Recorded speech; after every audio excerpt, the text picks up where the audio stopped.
Komanda rajonale Perëndim në kuadër të misionit të NATO-s në Kosovë KFOR ka organizuar një takim ndërfetar me temën përmes zgjedhjes së dialogut ne mund ta ndërtojmë të ardhmen i cili u mbajt në kampin e Pejës.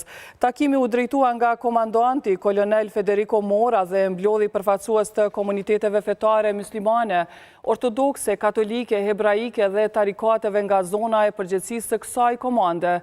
Sipas KFOR-it, aktiviteti shërbeu si një platformë e hapur dhe e paanshme për dialog duke nxitur mirëkuptimin e ndërsjellë dhe forcimin e besimit mes pjesëmarrësve. I njëjti vlerësoi se aktivitetet të tilla janë pjesë e përkushtimit të vazhdueshëm për të bashkëpunuar me të gjitha komunitetet në Kosovë, duke promovuar besimin, mirëkuptimin dhe një mjedis të sigurt për të gjithë qytetarët e Kosovës.